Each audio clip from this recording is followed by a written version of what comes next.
Have you ever felt like your kindness has become a quiet prison? Like every yes you say to others slowly becomes a no to yourself? ZENO once wrote, "He who suffers before it is necessary suffers more than is necessary." Sometimes, being nice isn't compassion, it's fear. Fear of conflict, fear of being seen as selfish, fear of being alone. You stay available, agreeable, even when it drains you. But here's the quiet truth: when you stop giving to those who only take, you don't lose people. You reveal them, their silence, their distance, their coldness. It's not punishment, it's proof. Proof that your presence was never truly valued, only used. In Stoicism, we're taught to align our actions with virtue, not validation. So what happens when you finally choose peace over people-pleasing? When you stop being nice? Not out of anger, but out of clarity. This isn't about becoming cold. It's about becoming free. Stay with me, because the final insight in this video isn't just philosophy. It might be the emotional shift you've needed all along. Number 1, they show their true colors. What really happens when you stop being overly nice to the wrong people? People, especially those who have grown far too comfortable taking your kindness for granted. You know the kind. They praise you when you're always available, always agreeable, always ready to say yes to them. Your selflessness is convenient. But the moment you draw a line, when you finally say no, when you begin protecting your peace instead of pleasing everyone, their tone changes. The smile fades. The compliments grow cold. And slowly, their true character begins to surface. Here's a hard Stoic truth. The moment you set boundaries, the mask slips. People who once called you a good friend might guilt-trip you. They might criticize you or act like you've betrayed them. But what they're really upset about is this: they can no longer benefit from your silence, your time, or your endless compliance. As Epictetus said, if telling the truth makes someone angry, they never valued the truth to begin with. Likewise, if someone only respects you when you're bending over backward for them, they never truly respected you at all. They were loyal to your usefulness, not your essence. Let me tell you a story. There was a woman named Claraara. In her circle, she was known as the reliable one. Need a ride to the airport? Ask Claraara. Need someone to cover your shift? Plan the event. Stay late? Show up early? Claraara always said yes, even when it cost her time, energy, sleep, or peace of mind. She wore her kindness like armor, hoping it would shield her from conflict or rejection. But one day, she hit a quiet breaking point, not with anger, but with clarity. She began saying no without guilt. She stopped over-explaining herself. She turned down last-minute favors that always seemed urgent for others, but left her drained. And then the shift happened. Some people respected her more, but others went cold. One friend accused her of changing. Another stopped speaking to her entirely. At first, Claraara felt guilt. She wondered, am I being selfish? But over time, the fog lifted and she saw the truth. They weren't upset because she had changed.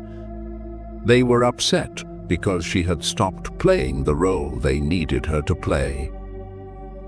So how do you deal with this? First, don't ignore the shift.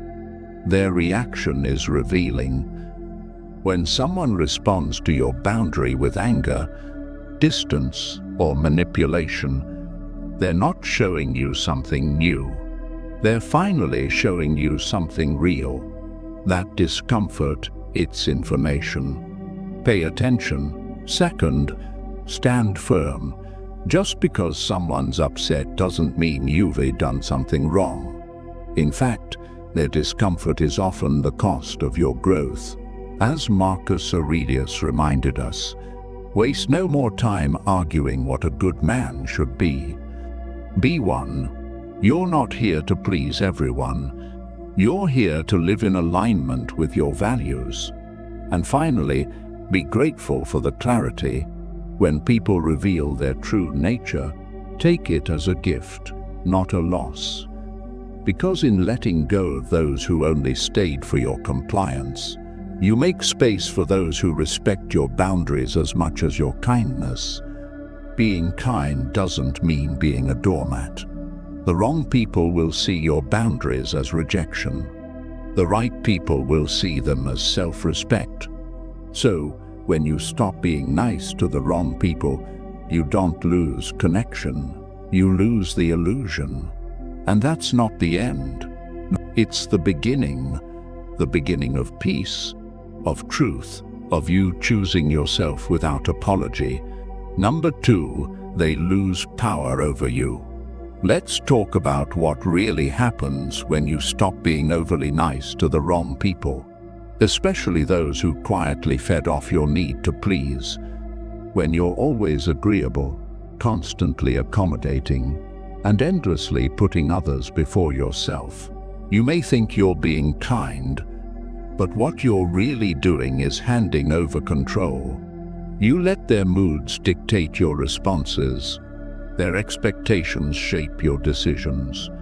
Their approval becomes your compass, and without realizing it, you become a character in someone else's script.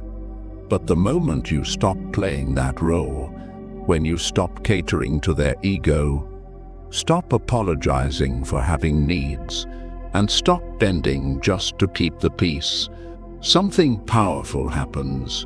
They lose control. Here is the Stoic truth. Your constant niceness wasn't just generosity, it was permission. Permission for others to occupy your space without respect, to drain your energy without consequence, to mold your silence into submission. But the moment you begin choosing yourself, not with anger but with clarity, they feel it, because now they can't steer your emotions like before. They can't guilt you into yes or shame you into silence.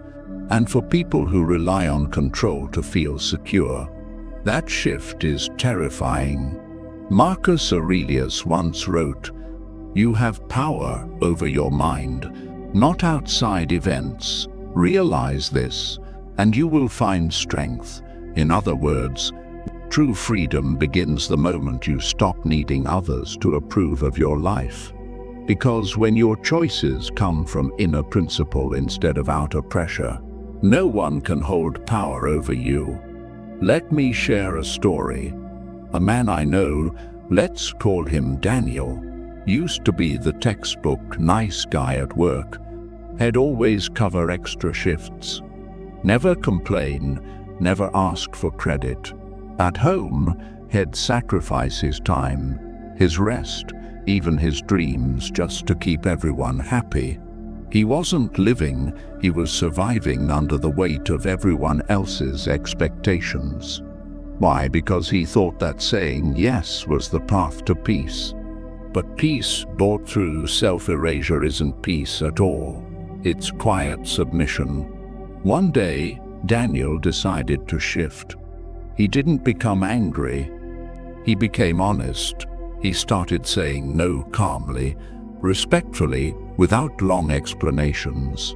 He stopped apologizing for taking space, for choosing differently, for being unavailable, and people noticed. A co-worker snapped, "You're not as helpful as you used to be." A family member said, "You've changed." But Daniel didn't flinch because he finally understood he hadn't changed. He had returned to himself. And as the guilt faded, a new feeling took its place. Freedom. He felt lighter, more focused, no longer chained to the emotional strings others used to pull. So how do you handle it when people start losing their grip on you? Simple. Stop explaining your strength. Own it. Let them feel the discomfort of your boundaries. It's not your job to ease their reaction to your growth.